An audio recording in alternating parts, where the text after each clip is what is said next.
ಪ್ರೀತಿಯ ವೀಕ್ಷಕರಿಗೆ ಶಂಕರಾನಂದ ಟಿವಿಗೆ ಸ್ವಾಗತ ಸುಸ್ವಾಗತ. ಇವತ್ತಿನ ವಿಡಿಯೋನಲ್ಲಿ ಜುಲೈ ತಿಂಗಳ ಮಾಸ ಭವಿಷ್ಯ ಹೇಗಿದೆ ಅನ್ನುವಂತಹ ಮಾಹಿತಿಯನ್ನು ತಿಳ್ಕೊಳ್ಳೋಣ. ಅದಕ್ಕಿಂತ ಮುಂಚಿತವಾಗಿ ಯಾರಾದರೂ ಶಂಕರಾನಂದ ಟಿವಿ ಚಾನೆಲ್ನ ಸಬ್ಸ್ಕ್ರೈಬ್ ಮಾಡಿಕೊಂಡಿಲ್ಲ ಅಂದರೆ ಸಬ್ಸ್ಕ್ರೈಬ್ ಮಾಡ್ಕೊಳ್ಳಿ, ಬೆಲ್ ಐಕಾನ್ ಒತ್ತಿ. ಅದರಿಂದ ನೆಕ್ಸ್ಟ್ ಅಪ್ಲೋಡ್ ಮಾಡುವಂತಹ ವಿಡಿಯೋಗಳು ನಿಮಗೆ ನೋಟಿಫಿಕೇಷನ್ ಮುಖಾಂತರ ಬರುತ್ತೆ. ಹೊಸ ಮಾಹಿತಿಗಳನ್ನು ತಿಳ್ಕೊಳ್ಬಹುದು. ಅದೇ ರೀತಿಯಾಗಿ ಇನ್ಸ್ಟಾಗ್ರಾಮ್ ಪೇಜ್ನ, ಫೇಸ್ಬುಕ್ ಪೇಜ್ನ ಫಾಲೋ ಮಾಡೋದು ಮರಿಬೇಡಿ. ಇನ್ನು ಜುಲೈ ತಿಂಗಳಲ್ಲಿ ಬದಲಾವಣೆ ಆಗುವಂತಹ ಗ್ರಹಗಳು ಮತ್ತು ಈ ಮಾಸದ ಮಾಸ ವಿಶೇಷತೆಗಳೇನು ಅನ್ನೋದನ್ನು ನಾವೀಗ ಗಮನಿಸೋಣ. ನೋಡಿ, ಜುಲೈನಲ್ಲಿ ಮಾಸ ವಿಶೇಷತೆ ಅಂತ ಹೇಳಿದ್ರೆ ಮೊದಲನೇದಾಗಿ ಆಷಾಢ ಮಾಸ ಅಂತ ಹೇಳ್ತಾ ಇದ್ದ ಹಾಗೆಯೇ ಎರಡೆರಡು ವಿಚಾರಗಳಿಗೆ ನಮಗೆ ಈ ಒಂದು ಮಾಸ ವೈಶಿಷ್ಟ್ಯತೆ ಮತ್ತು ವಿವಾದಾತ್ಮಕವಾಗಿಯೂ ಸಹ ಕಾಣಿಸ್ಕೊಳ್ತಕ್ಕಂತಹ ತಿಂಗಳು ಅಂತಲೇ ಹೇಳಬಹುದು. ಕಾರಣ, ಹೊಸದಾಗಿ ಮದುವೆ ಆಗಿರುವಂತಹ ಗಂಡ ಹೆಂಡತಿಯರನ್ನು ಒಂದು ಆ ಹೆಣ್ಮಗುವನ್ನು ತವರು ಮನೆಗೆ ಕಳಿಸ್ತಕ್ಕಂಥದ್ದು, ಒಂದು ತಿಂಗಳು ಗಂಡ ಹೆಂಡತಿ ಸೇರಬಾರ್ದು, ಒಂದೇ ಹೊಸಲಿನಲ್ಲಿ ಅತ್ತೆ ಸೊಸೆ ಓಡಾಡಬಾರ್ದು ಅನ್ನುವಂತಹ ಉದ್ದೇಶದಿಂದ ಆ ಹೆಣ್ಮಗುವನ್ನು ತವರು ಮನೆಗೆ ಕಳಿಸಿ ಪುನಃ ಶ್ರಾವಣದಲ್ಲಿ ವಾಪಸ್ ಕರ್ಕೊಂಡು ಬರುವಂತಹ ಪದ್ಧತಿ. ಯಾವುದೇ ಹೊಸ ಕೆಲಸ ಕಾರ್ಯಗಳನ್ನು ಈ ಮಾಸದಲ್ಲಿ ಮಾಡದೇ ಇರತಕ್ಕಂಥದ್ದು, ಯಾವುದೇ ಶುಭ ಕಾರ್ಯಗಳನ್ನಾಗಲಿ ಆಷಾಢ ಮಾಸದಲ್ಲಿ ಮಾಡ್ತಾ ಇಲ್ಲ. ನೋಡಿ, ಅದಕ್ಕೆ ಹಲವಾರು ರೀತಿಯಾದಂತಹ ವೈಜ್ಞಾನಿಕ ಕಾರಣಗಳಿದ್ದಾವೆ. ಹೊಸದಾಗಿ ಮದುವೆ ಆದಂತಹ ಗಂಡ ಹೆಂಡತಿಯರೇನಾದರೂ ಈ ಆಷಾಢ ಮಾಸದಲ್ಲಿ ಸೇರಿದರೆ, ಈ ಒಂದು ಆಷಾಢದಿಂದ ನಾವು ಒಂದು 10ನೇ ತಿಂಗಳನ್ನು ನಾವು ಗಮನಿಸೋದಾಯಿತು ಅಂತ ಹೇಳಿದ್ರೆ ಚೈತ್ರ ಮಾಸವಾಗತ್ತೆ. ಆ ಚೈತ್ರ ಮಾಸದಲ್ಲಿ ಅಂತಹ ಬೇಸಿಗೆಯ ಕಾಲದ ಒಳಗಡೆ ಬಾಣಂತಿಗೆ, ಅದರಲ್ಲೂ ಮೊದಲನೇ ಮಗುವನ್ನು ಹಡೆದ ಬಾಣಂತಿಗೆ, ನೋಡಿ, ಮೊದಲನೇ ಮಗುವನ್ನು ಹಡೆದ ಬಾಣಂತಿಗೆ ಅಷ್ಟು ಒಳ್ಳೆಯದಲ್ಲ ಅನ್ನುವಂತಹ ಉದ್ದೇಶದಿಂದ ದೈಹಿಕ ಮತ್ತು ಮಾನಸಿಕ ಆರೋಗ್ಯದ ಮೇಲೆ ಪ್ರಭಾವ ಬೀಳುತ್ತೆ. ಅದಕ್ಕೆ ಹೇಳೋದು ಸನ್ನಿಗಳು ಉಂಟಾಗ್ಬಿಡತ್ತೆ ಬಾಣಂತಿಯರಿಗೆ ಅಂತ.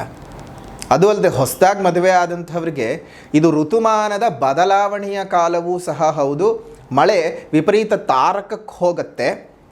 ತಾರಕಕ್ಕೆ ಹೋದ ಸಂದರ್ಭದಲ್ಲಿ ಈ ಗಂಡ ಹೆಂಡತಿಯರು ಒಂದು ಮದುವೆ ಆದ ಸಂದರ್ಭದಲ್ಲಿ ಅವರ ವೈಯಕ್ತಿಕ ಜೀವನದ ಬಗ್ಗೆ, ಶೃಂಗಾರಮಯ ಜೀವನಗಳ ಬಗ್ಗೆ ಹೆಚ್ಚಿಗೆ ಗಮನ ಕೊಟ್ಟು ಬೇರೆ ಕೆಲಸ ಕಾರ್ಯಗಳ ಬಗ್ಗೆ ಗಮನ ಕೊಡದೆ ಹೋದಾಗ ಆ ಮನೆಯಲ್ಲಿರ್ತಕ್ಕಂತಹ ಮನೆ ಒಡತಿಯಾದಂತಹ ಅತ್ತೆ ಕಿರಿಕಿರಿಯಾಗಿ ಅತ್ತೆ ಸೊಸೆ ಮಧ್ಯೆ ಜಗಳನೂ ಸಹ ಬಂದ್ಬಿಡುತ್ತೆ. ನೋಡಿ, ಹಿಂದಿನ ಕಾಲದಲ್ಲಿ ಪ್ರತಿ ಕುಟುಂಬವು ಕೃಷಿ ಆಧಾರಿತವಾದದ್ದೇ.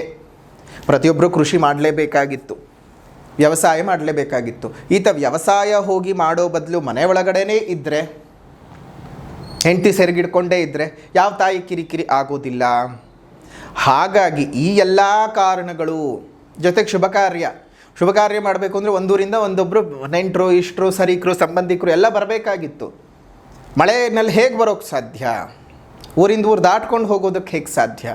ಏನಾದರೂ ಒಂದು ಅರೇಂಜ್ಮೆಂಟ್ ಮಾಡಬೇಕು, ಹೇಗೆ ಸಾಧ್ಯ? ಹಾಗಾಗಿ ಆಷಾಢ ಪೂರ್ತ ಶುಭ ಕಾರ್ಯಗಳನ್ನು ಮಾಡಬಾರ್ದು ಅನ್ನುವಂತಹ ಉದ್ದೇಶದಿಂದಾಗಿ ಈ ಒಂದು ಪ್ರಾಕೃತಿಕ ಕಾರಣಗಳು, ಭೌಗೋಳಿಕವಾದ ಕಾರಣಗಳು, ಮಾನಸಿಕವಾದ ಕಾರಣ, ಸಾಮಾಜಿಕವಾದ ಕಾರಣ, ಹಿಂದಿನ ವೈಜ್ಞಾನಿಕ ಕಾರಣ, ಇದಿಷ್ಟನ್ನು ಸೇರಿಸಿ ಆಷಾಢದ ಮಹತ್ವ ಅಂತ ತಗೊಂಡು ಬಂದರು.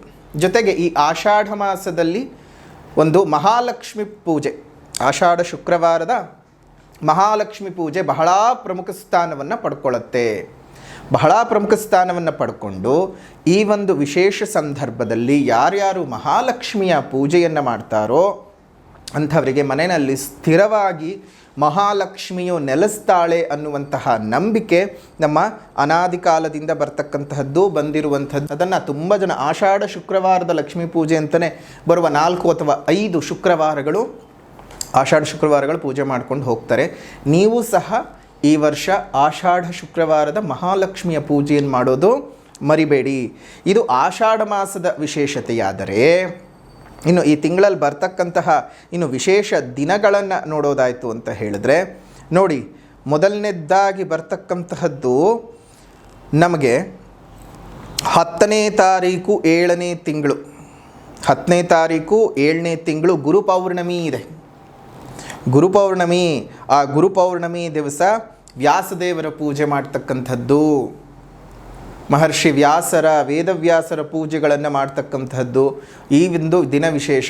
ಆದರೆ ಇತ್ತೀಚಿನ ದಿನಗಳಲ್ಲಿ ಏನಾಗ್ತಾ ಇದೆ ಅಂತ ಹೇಳಿದ್ರೆ, ಯಾವುದೇ ಗುರುಗಳನ್ನಾದರೂ ಪೂಜೆ ಮಾಡಬಹುದು, ಮಾಡಬಾರದು ಅಂತ ನಾವೇನು ಹೇಳಲಿಕ್ಕೆ ಸಾಧ್ಯ ಆಗಲ್ಲ. ಗುರುಪೌರ್ಣಮಿ ಅಂದರೆ ವ್ಯಾಸ ಜಯಂತಿ ಅವತ್ತು. ಸೊ ಹಾಗಾಗಿ ವ್ಯಾಸರ ಒಂದು ಪೂಜೆಗಳನ್ನು ಮಾಡುವಂಥದ್ದು, ವೇದವ್ಯಾಸರ ಆರಾಧನೆಗಳನ್ನು ಮಾಡ್ಕೊಂಡು ಬರ್ತಕ್ಕಂಥದ್ದು ಉತ್ತಮ. ಅದರ ಜೊತೆಗೆ ನಿಮ್ಮ ಒಂದು ಮನಸ್ಸಿನಿಚ್ಚಿನ ಪ್ರಕಾರವಾಗಿ ಗುರುಪೌರ್ಣಮಿಯೇ ಆಗಿರೋದ್ರಿಂದ ಯಾವುದೇ ಗುರುಗಳ ಪೂಜೆಗಳನ್ನು ಮಾಡ್ಕೊಂಡು ಬರುವಂಥದ್ದು ಸಹ ತುಂಬಾ ಒಳ್ಳೆಯದು. ಆದರೆ ಎಷ್ಟೊಂದು ಜನ ಏನು ಮಾಡ್ತಾ ಇದ್ದಾರೆ, ತಪ್ಪು ಗ್ರಹಿಕೆಯನ್ನು ಮಾಡಿಕೊಂಡು ಇದನ್ನು ಕೇವಲ ಸಾಯಿಬಾಬಾಗೆ ಮಾತ್ರ ಸೀಮಿತ ಮಾಡ್ಕೊಳ್ತಾ ಇದ್ದಾರೆ ಇತ್ತೀಚಿನ ದಿನಗಳಲ್ಲಿ. ಗುರುಪೌರ್ಣಮಿ ಅಂತ ಹೇಳಿದ್ರೆ ಸಾಯಿಬಾಬಾ, ಅದು ಖಂಡಿತವಾಗಿಯೂ ತಪ್ಪು. ಹಾಗಂಥೇಳಿ ಸಾಯಿಬಾಬರನ್ನ ಪೂಜೆ ಮಾಡಬೇಡಿ ಅಂತ ಹೇಳಲಾರವು. ಆದರೆ ವ್ಯಾಸ ಪೌರ್ಣಮಿಯನ್ನು ಸಾಯಿಬಾಬಾ ಪೌರ್ಣಮಿಯನ್ನಾಗಿ ಆಚರಣೆ ಮಾಡ್ತಕ್ಕಂಥದ್ದು ಬಹಳ ತಪ್ಪು ಸಂಗತಿ. ಆದರೆ ಗುರುಪೌರ್ಣಮಿಯಂದು ಗುರುಗಳನ್ನು ಪೂಜೆ ಮಾಡೋದು ಬಹಳ ಉತ್ತಮ. ಸಾಯಿಬಾಬರು ಸಹ ಅವಧೂತ ಪರಂಪರೆಯಲ್ಲಿ ಬರ್ತಕ್ಕಂತಹ ಗುರುಗಳೇ, ಅವರನ್ನೂ ಸಹ ನೀವು ಪೂಜೆ ಮಾಡಿ ತಪ್ಪೇನೂ ಇಲ್ಲ. ಆದರೆ ಇದನ್ನೇ ಅವರಿಗೆ ತಳುಕ ಹಾಕಿ ಮಾಡ್ತಕ್ಕಂತಹದ್ದು ಬಹಳ ತಪ್ಪು. ಎಷ್ಟೋ ಕಡೆ ನೋಡ್ತಿರ್ತೀವಿ, ಇವತ್ತು ಸಾಯಿಬಾಬಾ ಹುಟ್ಟಿದ ದಿನವಂತೆ, ಇವತ್ತು ಸಾಯಿಬಾಬಾ ಸಮಾಧಿ ಆದ ದಿನವಂತೆ, ಇವತ್ತು ಸಾಯಿಬಾಬಾ ಅದೇನೋ ಮಾಡಿದ್ರಂತೆ. ಬರೀ ಸಾಯಿಬಾಬಾ ಅನ್ನುವಂತಹ ಒಂದು ವಿಚಾರಕ್ಕೆ ತಳುಕು ಹಾಕ್ಕೊಳ್ಳೋಕ್ಕೆ ಹೋಗಬೇಡಿ. ಎಲ್ಲರೂ ಸಹ ಗುರುಗಳ ಪರಂಪರೆಯಲ್ಲಿ ಅವರವರದ್ದೇ ಆದಂತಹ ಹೆಸರನ್ನು ಮಾಡಿರ್ತಾರೆ, ಅವರವರದ್ದೇ ಆದ ಸಾಧನೆಗಳಿರುತ್ತೆ. ಹಾಗಂತ ಹೇಳಿ ಒಬ್ಬರ ಪುಣ್ಯ ದಿನವನ್ನು ಇನ್ನೊಬ್ಬರ ಪುಣ್ಯ ದಿನಕ್ಕೆ ತಳುಕು ಹಾಕಬೇಡಿ. ನಾನು ಯಾಕಂದರೆ ಸಂಕ್ರಾಂತಿ ಹಬ್ಬದ ದಿವಸ ಎಳ್ಳು ಬೆಲ್ಲ ತಿನ್ನಬೇಕು, ಬೇವು ಬೆಲ್ಲ ತಿನ್ನಬಾರ್ದು ಅಂತೇನಿಲ್ಲ. ಹಾಗಂತ ಹೇಳಿ ನಾನು ಒಂದು ಸಲ ಬೇವು ಬೆಲ್ಲನೇ ಅಂತ ತಲೆಗೆ ತುಂಬಬಾರ್ದು. ಸಂಕ್ರಾಂತಿಗೆ ಎಳ್ಳು ಬೆಲ್ಲವೇ, ಅದೇ ರೀತಿಯಾಗಿ ಯುಗಾದಿಗೆ ಬೇವು ಬೆಲ್ಲವೇ. ನೀವು ಅಲ್ಲಿ ಇಲ್ಲಿ ತಿನ್ನಿ, ಇಲ್ದಿ ಅಲ್ಲಿ ತಿನ್ನಿ, ತಪ್ಪೇನಾಗಲ್ಲ. ಆದರೆ ವಿಚಾರದ ಒಂದು ಹಂಚ್ಕೊಳ್ಬೇಕಾದ್ರೆ, ವಿಚಾರವನ್ನು ವಿನಿಮಯ ಮಾಡಿಕೊಳ್ಬೇಕಾದ್ರೆ ತಪ್ಪಾಗಿ ಹೇಳಬಾರ್ದು. ಅದೊಂದು ಮಾತ್ರ. ಅದು ನೀವು ಸಾಯಿಬಾಬಾ ಅವರಿಗೆ ಮಾಡುವಂತಹ ಒಂದು ಅವಮಾನವೂ ಸಹ ಆಗುತ್ತೆ. ಬಾಬಾನೂ ಸಹ ಇದನ್ನು ಇಷ್ಟಪಡೋದಿಲ್ಲ.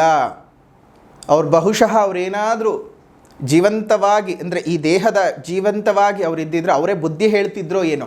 ಇಲ್ಲಿ ನೋಡ್ರಪ್ಪ, ಇವತ್ತು ವ್ಯಾಸ ಪೌರ್ಣಮಿ, ವ್ಯಾಸರಿಗೆ ನೀವು ಪೂಜೆ ಮಾಡಬೇಕು ಅಂತ ಪಾಪ ಅವರೇ ಹೇಳ್ಕೊಡ್ತಿದ್ರೋ ಏನೋ ಗೊತ್ತಿಲ್ಲ. ಆದರೆ ದೇಹ ಇಲ್ಲದೆ ಇರಬಹುದು, ಅವರ ಆತ್ಮಚೇತನ ಅದೆಷ್ಟೋ ಕೋಟ್ಯಾಂತರ ಜನರಿಗೆ ಇವತ್ತಿಗೂ ಸಹ ಒಳ್ಳೇದು ಮಾಡ್ತಾ ಇದೆ. ಅವರನ್ನು, ಆ ಗುರುಗಳನ್ನು ಸಹ ನಂಬಿ ಅವರನ್ನು ಸಹ ಪೂಜೆ ಮಾಡಿ ತಪ್ಪೇನಿಲ್ಲ.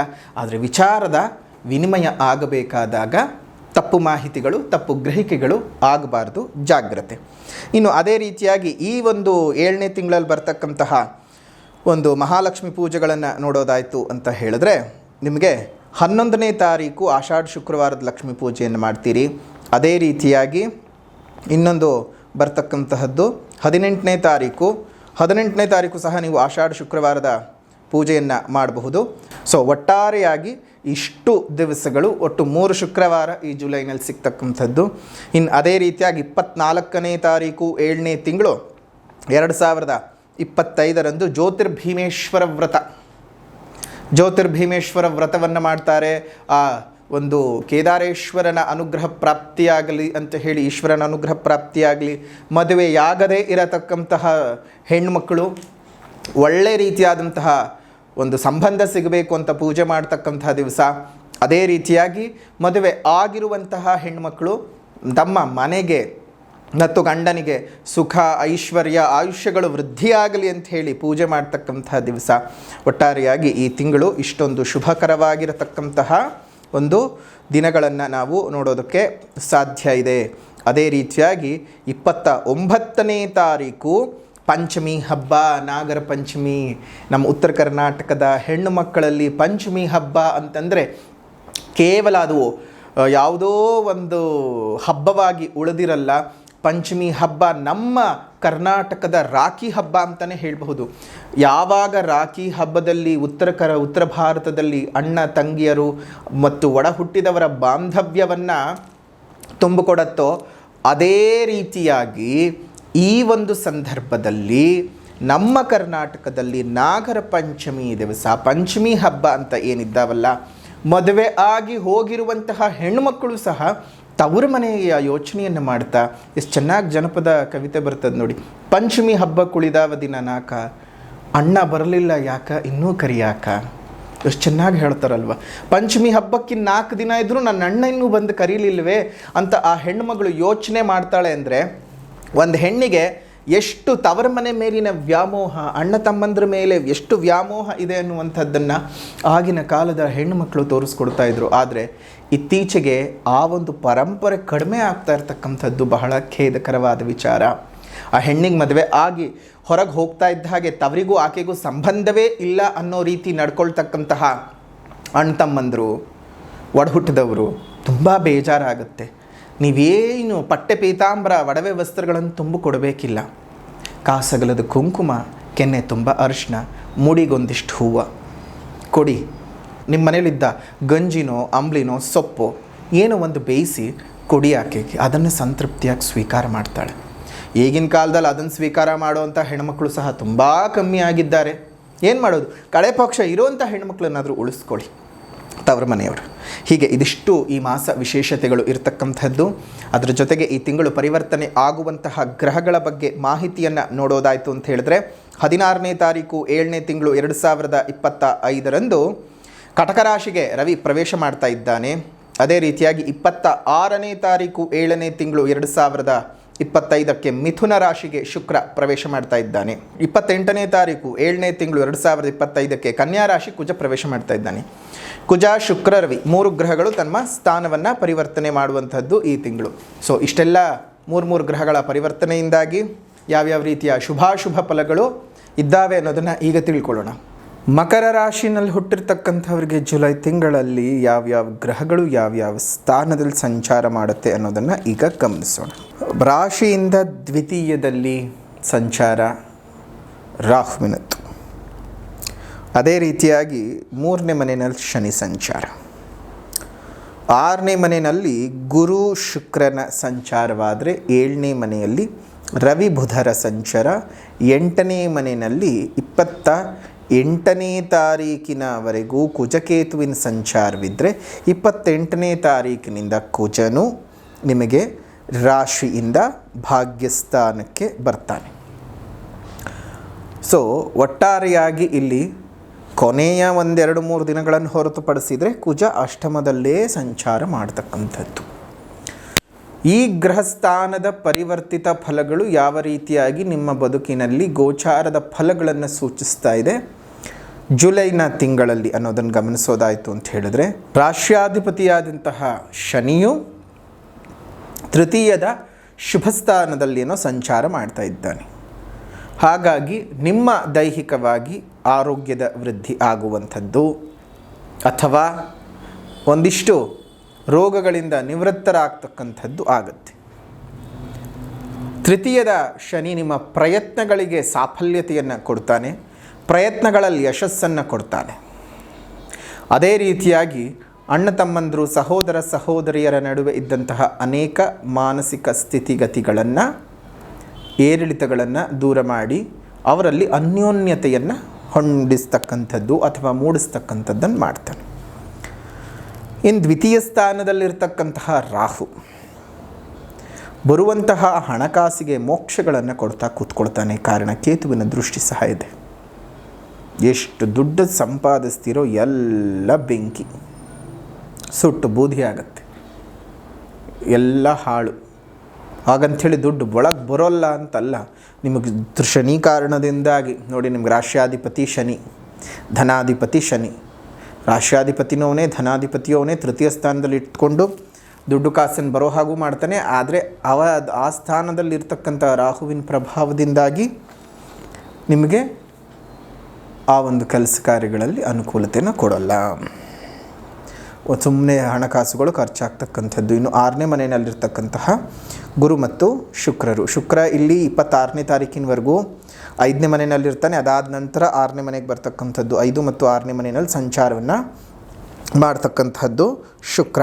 ಸೊ ಇದರ ಪ್ರಭಾವಗಳಿಂದಾಗಿ ನಿಮಗೆ ಮಕ್ಕಳ ಆರೋಗ್ಯದಲ್ಲಿ ಏರಿಳಿತಗಳು, ಮಕ್ಕಳ ವಿಚಾರದಲ್ಲಿ ಸಮಸ್ಯೆಗಳು, ಅವ್ರಿಗೆ ಶೈಕ್ಷಣಿಕವಾಗಿ ಏನೋ ಹಿಂಸೆಗಳಾಗಬಹುದು, ಅವರ ಬದುಕಿನಲ್ಲಿ ಏನೋ ಅಡೆತಡೆಗಳು ಉಂಟಾಗಬಹುದು, ಅವರ ಒಂದು ವಿದ್ಯಾಭ್ಯಾಸದ ಕುಂಠಿತದಿಂದಾಗಿ ನಿಮಗೆ ಒಂದಷ್ಟು ಟೆನ್ಷನ್ಗಳು ಉಂಟಾಗುವಂಥದ್ದು, ಪಾಲಕರಿಗೆ, ಪೋಷಕರಿಗೆ, ಹೆತ್ತವರಿಗೆ ಒಂದಷ್ಟು ಟೆನ್ಷನ್ಗಳು ಉಂಟಾಗ್ತಕ್ಕಂಥದ್ದು ಆಗಬಹುದು. ಅದನ್ನೊಂದು ಸ್ವಲ್ಪ ಜಾಗ್ರತೆಯಾಗಿ ನೋಡ್ಕೊಳ್ಳಿ. ಅದೇ ರೀತಿಯಾಗಿ ಇಲ್ಲಿ ರವಿಯು ಸಪ್ತಮ ಸ್ಥಾನದಲ್ಲಿ ಸಂಚಾರ ಮಾಡ್ತಾ ಇದ್ದಾನೆ. ಅಷ್ಟಮಾಧಿಪತಿಯಾದಂತಹ ರವಿಯು ನಿಮಗೆ ನೇರವಾಗಿ ರಾಶಿಯ ವಿಚಾರಕ್ಕೆ ಬಂದಿದ್ದಾನೆ, ರಾಶಿಯಲ್ಲಿ ಬಂದಿದ್ದಾನೆ, ನೇರವಾಗಿ ರಾಶಿಯ ಕೇಂದ್ರಕ್ಕೆ ಬಂದಿದ್ದಾನೆ. ಅಂದರೆ ಸಪ್ತಮ ಸ್ಥಾನಕ್ಕೆ ಬಂದಿರತಕ್ಕಂಥದ್ದು. ಬುಧನ ದೃಷ್ಟಿಯು ರಾಶಿಯ ಮೇಲೆ ಬೀಳ್ತಾ ಇದೆ. ಒಟ್ಟಾರೆಯಾಗಿ ಒಂದರಿಂದ ವಿಮುಕ್ತಿ, ಒಂದಕ್ಕೆ ಇನ್ನೊಂದು ಯಾವುದೋ ಕೆಲಸಗಳಿಗೆ ಅಂಟ್ಕೊಳ್ತಕ್ಕಂಥದ್ದು ಈ ರೀತಿಯಾಗಿ ಆಗುತ್ತೆ. ಅಂದರೆ ಗ್ರಹಸ್ಥಾನಗಳು ಅಷ್ಟೊಂದೇನೂ ನಿಮಗೆ ಸಪೋರ್ಟಿವ್ ಆಗಿಲ್ಲ. ಶನಿಯನ್ನು ಹೊರತುಪಡಿಸಿದರೆ, ರವಿಯನ್ನು ಹೊರತುಪಡಿಸಿದರೆ ಮಿಕ್ಕಿನ್ಯಾವುದೇ ಗ್ರಹ ಸ್ಥಿತಿಗಳು ನಿಮ್ಗೆ ಅಷ್ಟೊಂದು ಸಪೋರ್ಟಿವ್ ಆಗಿ ಇಲ್ಲದೇ ಇರುವಂತಹ ಕಾರಣ. ಇದ್ದಕ್ಕಿದ್ದ ಹಾಗೆ ಧಾರ್ಮಿಕ ಚಟುವಟಿಕೆಗಳಲ್ಲಿ ಭಾಗವಹಿಸಬೇಕು ಅನಿಸುತ್ತೆ. ದೈವತಾ ಕಾರ್ಯಗಳಲ್ಲಿ ಆಸಕ್ತಿಗಳು ಉಂಟಾಗ್ತದೆ. ಹಣದ ವೆಚ್ಚಗಳು ಜಾಸ್ತಿ ಆಗುವಂತಹದ್ದು. ವೈದ್ಯರಿಗೆ, ವಕೀಲರಿಗೆ, ಸ್ವಂತ ವ್ಯವಹಾರವನ್ನು ಮಾಡ್ತಾ ಇರತಕ್ಕಂಥವರಿಗೆ ಆದಾಯಕ್ಕೇನು ಕೊರತೆ ಇರೋದಿಲ್ಲ. ಆದರೆ ಉಳಿಕೆ ಅಂತ ಬಂದಾಗ ಉಳಿಸ್ಕೊಳ್ಳೋದಕ್ಕೆ ಏನೂ ಸಾಧ್ಯ ಆಗಲ್ಲ. ಆ ಪರಿಸ್ಥಿತಿಯನ್ನು ಎದುರಿಸಬೇಕಾಗತ್ತೆ. ಈ ವಸ್ತ್ರಾಭರಣಗಳ ಮಾರಾಟಗಾರರಿಗೆ, ಜುವೆಲ್ಸ್ಗಳ ಮಾರಾಟಗಾರರಿಗೆ, ಜವಳಿ ವ್ಯಾಪಾರಸ್ಥರಿಗೆ, ರೇಷ್ಮೆ ಬಟ್ಟೆಗಳ ಮಾರಾಟಗಾರರಿಗೆ ವ್ಯಾಪಾರದಲ್ಲೇನೋ ಅಭಿವೃದ್ಧಿ ಇದೆ. ವ್ಯಾಪಾರ ಚೆನ್ನಾಗೇ ಆಗತ್ತೆ. ಒಂದಷ್ಟು ಶತ್ರುಕಾಟಗಳು ದಿಢೀರಂತ ಜಾಸ್ತಿ ಆಗಿಬಿಡುವಂಥದ್ದು, ದೈಹಿಕವಾಗಿ ಒಬೆಸಿಟಿ ಆಗಿರುವಂಥದ್ದು, ಡಯಾಬಿಟಿಕ್ ಜಾಸ್ತಿ ಆಗುವಂಥದ್ದು, ಈ ರೀತಿಯಾಗಿ ಸಣ್ಣ ಪುಟ್ಟ ಒಂದಷ್ಟು ಸಮಸ್ಯೆಗಳು ಆರೋಗ್ಯ ಹಿತದೃಷ್ಟಿಯಲ್ಲಿ ನೋಡೋದಾಯಿತು ಅಂದರೆ ಅದು ಸಹ ಅಷ್ಟೊಂದು ಯಾಕೋ ಚೆನ್ನಾಗಿ ಇರೋದಿಲ್ಲ. ಹಣದ ಮುಗ್ಗಟ್ಟನ್ನು ತಿಂಗಳ ಕೊನೆ ಹಂತದಲ್ಲಿ ನೀವು ಎದುರಿಸಬೇಕಾಗ್ತದೆ. ಅಯ್ಯೋ ಗುರುಗಳೇ, ಯಾವಾಗಲೂ ತಿಂಗಳ ಕೊನೆಯಲ್ಲಿ ತಾನೇ ಸಮಸ್ಯೆ ಅಂತ ಹೇಳ್ತೀರಿ. ತಿಂಗಳ ಪ್ರಾರಂಭ ತಿಂಗಳ ಕೊನೆ ಅಂತ ಅಲ್ಲ. ಸಮಸ್ಯೆ ಯಾವಾಗಲಿದ್ರೂ ಸಮಸ್ಯೆನೇ. ಆ ಸಮಸ್ಯೆಗೆ ನಾವು ಪರಿಹಾರವನ್ನು ಕಂಡುಹಿಡ್ಕೊಳ್ಬೇಕಾಗತ್ತೆ. ಮನಸ್ಸಿಗೇನೋ ಶಾಂತಿ ಇರೋದಿಲ್ಲ. ದಾಂಪತ್ಯ ಕಲಹಗಳು ಜಾಸ್ತಿ ಆಗ್ತಕ್ಕಂಥದ್ದು. ಅದೇ ರೀತಿಯಾಗಿ ಸಂಗಾತಿಗೆ ಅನಾರೋಗ್ಯಗಳು ಉಂಟಾಗ್ತಕ್ಕಂಥದ್ದು. ಈ ರೀತಿಯಾಗಿ ಅನೇಕ ಕೆಡುಕಿನ ಛಾಯೆಗಳನ್ನು ಮಕರ ರಾಶಿಯವರು ನೋಡಬೇಕಾಗತ್ತೆ. ಹುಷಾರಾಗಿದ್ದು ಜೀವನಾನ ಸಾಗಿಸಿ. ಪ್ರವಾಸೋದ್ಯಮ ನಡೆಸ್ತಾ ಇರತಕ್ಕಂಥವ್ರಿಗೆ, ಅದೇ ರೀತಿಯಾಗಿ ಟ್ರಾನ್ಸ್ಪೋರ್ಟೇಷನ್ ಡಿಪಾರ್ಟ್ಮೆಂಟ್ಗಳಲ್ಲಿ ಇರ್ತಕ್ಕಂಥವರಿಗೆ, ಟ್ರಾನ್ಸ್ಪೋರ್ಟ್ ಸಂಸ್ಥೆಗಳನ್ನು ನಡೆಸ್ತಾ ಇರ್ತಕ್ಕಂಥವರಿಗೆ ಬಹಳ ಆದಾಯವೇನೋ ಬರುತ್ತೆ. ನಿಮಗೆ ವ್ಯಾಪಾರ ಚೆನ್ನಾಗೇ ಆಗುತ್ತೆ, ಏನು ಪ್ರಾಬ್ಲಮ್ ಏನಿಲ್ಲ. ಹಣಕಾಸುಗಳು ಬಂದು ಕೈನಲ್ಲಿ ಕೂತ್ಕೊಳ್ಳುತ್ತವೆ. ಬಟ್ ಸಾಲಕ್ಕೆ, ಬಡ್ಡಿಗೆ, ಮಗದೊಂದು ಆ ರೀತಿಯಾಗಿ ಹೊರಟೋಗುತ್ತೆ. ಬಟ್ ಏನಂದರೆ ಅದಕ್ಕೆ ಹೋದರೂ ಸಹ ಒಂದು ರೀತಿಯಾಗಿ ನೆಮ್ಮದಿನೇ ಅಲ್ವಾ. ಒಂದಷ್ಟು ಸಾಲಗಳು ತೀರಿಸ್ಕೊಳ್ಳೋದು ಅಥವಾ ಕಮಿಟ್ಮೆಂಟ್ಗಳಿಂದ ಆಚೆ ಬರ್ತಕ್ಕಂಥದ್ದು ಈ ರೀತಿಯಾಗಿ ಏನಾದರೂ ನಡೆದ್ರೆ ಮುಂದಿನ ದಿನಗಳಾದರೂ ಒಂದಿಷ್ಟು ನೆಮ್ಮದಿಯಾಗಿರ್ಬೋದಲ್ಲ, ಸಾಲ ತಾಪತ್ರಯವಿಲ್ಲದೆ. ಆ ರೀತಿಯಾಗಿ ಹಳೇ ಸಾಲಗಳನ್ನು ತೀರಿಸ್ಕೊಳ್ಳುವಂತಹ ಕೆಲಸಗಳು ಈ ಒಂದು ತಿಂಗಳಿನಲ್ಲಿ ಆಗುತ್ತೆ. ಕೋರ್ಟು ಕಚೇರಿ ವ್ಯಾಜ್ಯಗಳೇನಾದರೂ ಇದ್ದರೆ ಮುಂದಕ್ಕೆ ಹೋಗುತ್ತೆ. ಗೃಹ ನಿರ್ಮಾಣದಂತಹ ಕೆಲಸ ಕಾರ್ಯಗಳು ಅರ್ಧಕ್ಕೆ ಸ್ಥಗಿತವಾಗ್ತಕ್ಕಂಥದ್ದು. ಅನಿಶ್ಚಿತತೆಯ ವಾತಾವರಣ ವಿದ್ಯಾರ್ಥಿಗಳ ಜೀವನದಲ್ಲಿ. ನಿರುದ್ಯೋಗಿಗಳಿಗೆ ಕೆಲಸ ಸಿಗತ್ತೆ, ಆದರೆ ನಿಮ್ಮ ಇಚ್ಛಿತ ಪ್ರಕಾರವಾಗಿ ಕೆಲಸ ಸಿಗೋದಿಲ್ಲ. ಆದರೆ ತುತ್ತಿನ ಚೀಲ ತುಂಬಿಸೋಕೆ ಏನೂ ಮಾಡೋಕ್ಕಾಗಲ್ಲಲ್ವ. ಖಾಲಿ ಕೂತ್ರೆ ಅದು ಬರೋದಿಲ್ವಲ್ಲ. ಮುಂದೆ ಪ್ರಯತ್ನ ಮಾಡ್ತಾ ಹೋಗಿ ಇಷ್ಟ ಕಷ್ಟಗಳು ಹೊಟ್ಟೆಗೆ ಬೀಳೋವರೆಗೂ ಅಷ್ಟೇ. ಹೊಟ್ಟೆ ತುಂಬಿದ ಮೇಲೆ ಅಯ್ಯೋ ನನಗದು ಬೇಡವಾಗಿತ್ತು ಅನಿಸುತ್ತೆ. ಹೊಟ್ಟೆ ಹಸಿಬೇಕಾದ್ರೆ ಅದನ್ನು ಯೋಚನೆ ಮಾಡಲೇಬೇಕಲ್ವಾ. ಸೊ ಹಾಗಾಗಿ ಒಂದು ಸ್ವಲ್ಪ ಶುಭ ಮತ್ತು ಅಶುಭದ ಸಮ್ಮಿಶ್ರಣಗಳು ಇರತಕ್ಕಂಥದ್ದು. ಒಂದಷ್ಟು ಅಶುಭವೇ ಸ್ವಲ್ಪ ಜಾಸ್ತಿ ಇದೆ ಈ ಒಂದು ತಿಂಗಳಿನಲ್ಲಿ. ಮಕರ ರಾಶಿಯವರಿಗೆ ಸ್ವಲ್ಪ ಜಾಗ್ರತೆಯಾಗಿದ್ದು ಹೇಳೋ ಪರಿಹಾರಗಳನ್ನು ಸರಿಯಾದ ರೀತಿಯಲ್ಲಿ ಸರಿಯಾದ ಕ್ರಮದಲ್ಲಿ ಮಾಡ್ಕೊಂಡು ಹೋಗಿ. ನಿಮ್ಮೆಲ್ಲರಿಗೂ ಸಹ ಒಳ್ಳೆಯದಾಗಲಿ.